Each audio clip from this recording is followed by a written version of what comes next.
Možda ćete reći ne, ali svejedno želim da pitam. Ako imate grupu studenata koja vam je došla na određeni period, ne samo jedna posjeta, i želite da im poverite suštinu kabale, suštinske osnovne ideje, da li postoji 5 ili koliko god 12 ili neki određeni broj ideja koje želite da im predočite?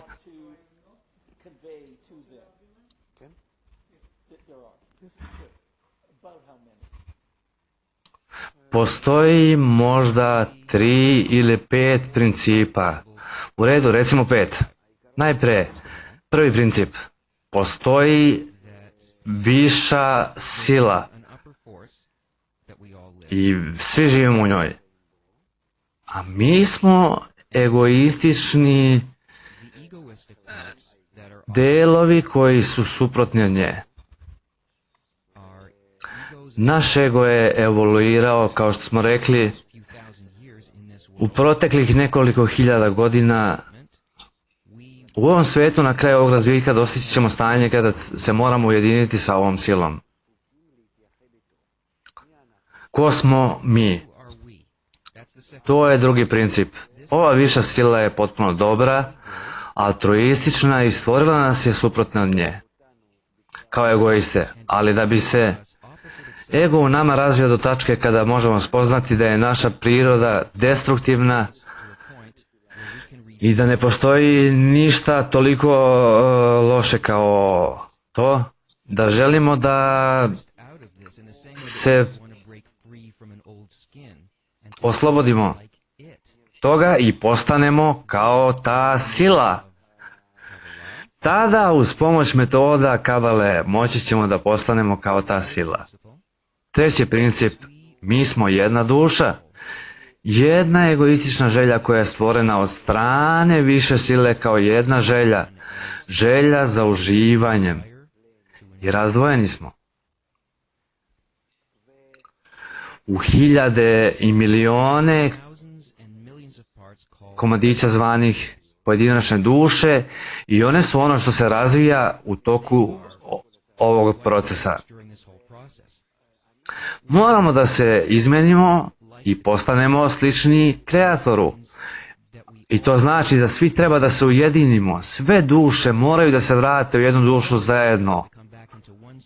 Zaista. U egoističnom smislu, gdje smo svi podeljeni, mi mrzimo jedni druge. A naša korekcija jeste da budemo suprotni od toga. Da treba da vidimo da je naš ego destruktivan i da želimo da se opet povežemo zajedno. Četvrti princip. Kada dostignemo ogroman destruktivni ego naših vremena, koji počinje da se pojavljuje, vidimo samo kako je loš. Sada imamo 2 načina da se razvijamo. Ili putem loših stvari koje primamo, što je suštinski način na koji živimo svoje živote sada, bežeći od patnje svo vreme, nisam siguran gde treba da bežim, sve dok je to dalje od onoga što me povređuje. Ili da pred sobom otkrijem cilj uz pomoć metoda kabale i razvijem se u ovome tako da će me približiti mom razvoju.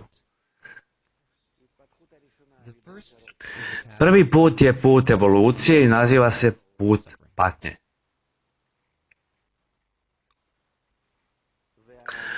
A postoji drugi put koji se naziva putem svetlosti i naš je izbor da li ćemo se razvijati na jedan ili drugi način. I sav razvoj čovječanstva do naših dana odvijao se bez ikakve slobode izbora. Mi jednostavno smo izvršavali ono što je naš ego zahtevao. Ego, DNK, nije bitno kako ga nazivate. Danas ljudi imaju želju koja je nešto izvan ovoga sveta.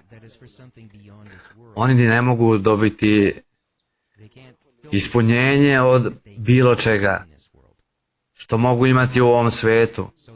Tako da se pitaju zbog čega postoje i ne znaju zbog čega. Sada